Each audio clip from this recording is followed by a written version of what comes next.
Your bad self.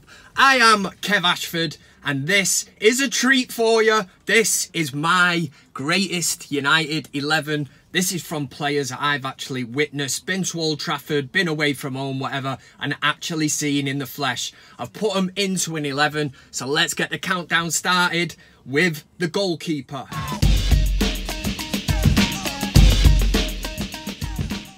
I had a choice of 3 goalkeepers between Peter Schmeichel, Van der Sar and David De Gea. I mean, I've looked at them 3 keepers. I think David De Gea in the future will be known as a legend and a great at the club, so I would have to take him out for the moment. Van der Sar and Schmeichel, I mean, it really is a difficult one, but I think Peter Schmeichel picks himself. I'm sure a lot of United fans will probably agree with that. Schmeichel was sensational. I mean, you're talking about a man who, between the sticks, got us between 15 and 20 points just on his own. You know, the big saves that he made, the biggest being probably the penalty save from Bergkamp in the 1999 FA Cup semi-final at Villa Park. If Bergkamp had scored that, what would have happened that season? You know, United wouldn't have won the treble. Who knows?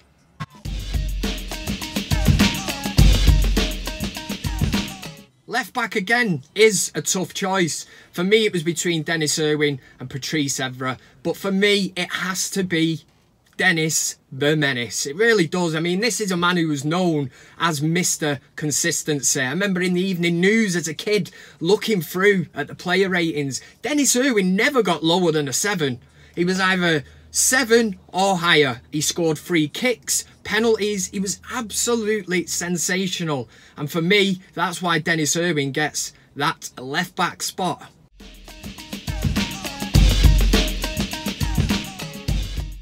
Right back. Right back has to be Gary Neville. I cannot look any further. I can't look at anybody else. Gary Neville was just brilliant at what he did. Now, I'm not saying he was a superstar. He wasn't technically gifted.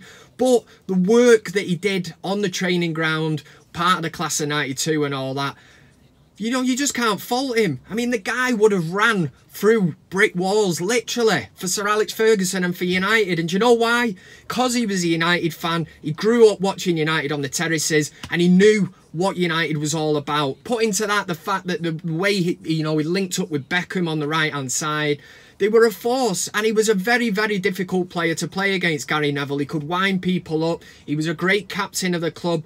Gary Neville is the right back.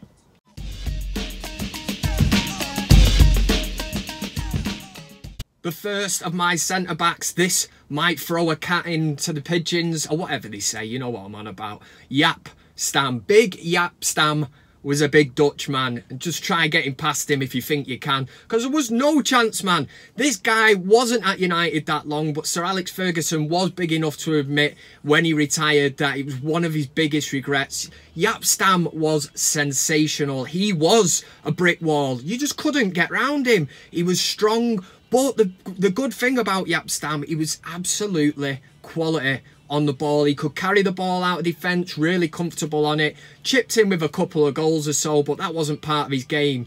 Ultimately, his job was to keep, you know, the attacking threat out for Man United, and he did that. For me, Jaap Stam should have stayed at United a lot longer than what he did. I was upset to see him go, and he gets the first of the centre-back place.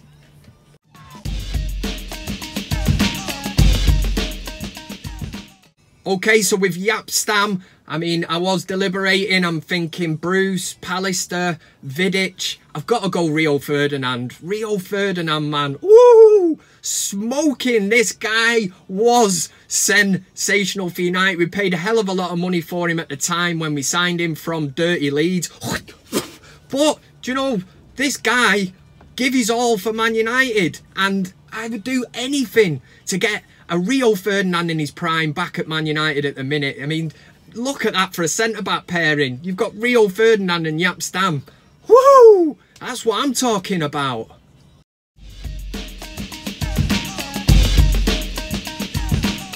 Left side of midfield, there's only one contender. It has to be Ryan Giggs.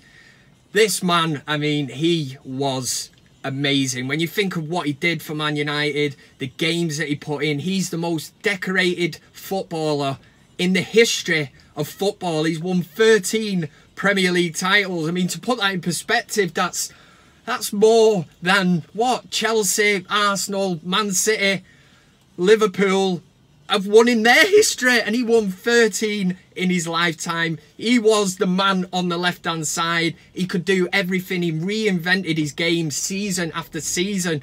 He went on well, you know, into, what was it, his early 40s. Unbelievable.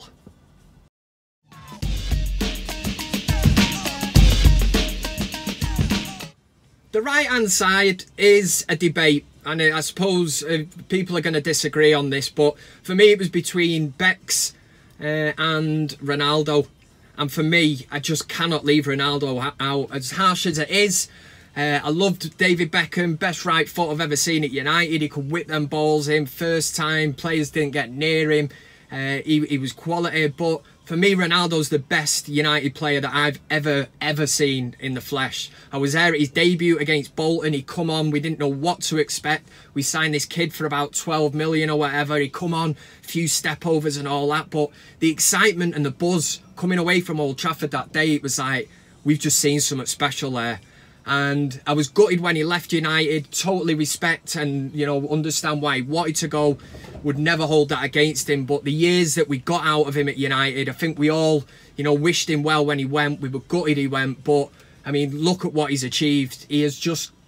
Do you know what? He's the only player that's left United and actually got better and better and better. And that never, ever happens. And it has in the case of Cristiano Ronaldo, but that's testament to the greatness of the man. He is legendary.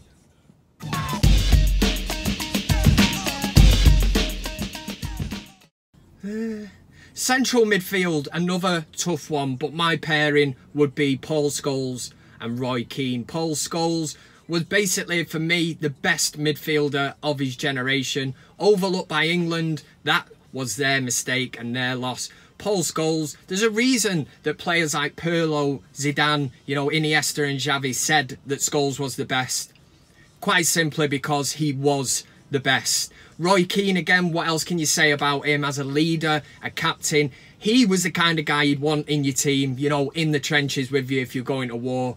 The tunnel with Vieira, United won that game before we'd even gone out in the tunnel. You know, Vieira was giving it the big one. And Roy Keane rightly stood up for Gary Neville. He was the captain at the time, so he stood up for his teammate. He stood up for Man United.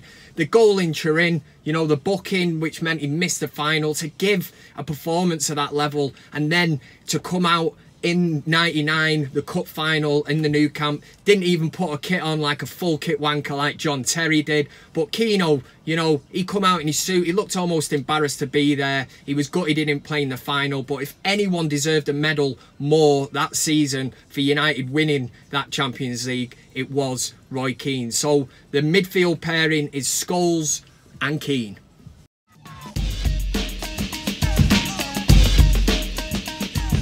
So that means now I've got to pick the person to play in the number 10 role. And for me, this is, you know, one of United's best ever players. For me, it's Marouane Fellaini. Can we cut that or what?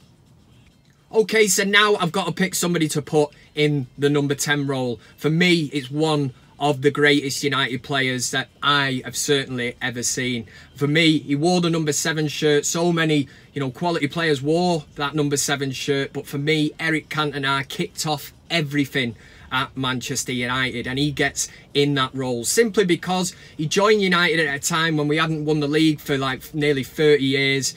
And Cantona come, you know, he installed this belief and this work rate in the class of 92. He knew how good these players were that were coming through, but apparently it was his, you know, staying behind after training, practicing stuff that rubbed off on the likes of Beckham, Scholes, Nicky Butt, the Nevilles. They stayed behind as well. They looked up to him. He was like a father figure. United won the league that year, you know, won many more. Again, another player was absolutely devastated. I think he retired far too, you know, early in his career. But for me, Cantona, he's still sung about on the terraces today, which says a lot. United fans know what this man did for Man United. He was absolutely instrumental. He was the conductor of the orchestra. He was sublime, sublime. Eric the King. We call him that because he's the king of Old Trafford. He still is and always will be.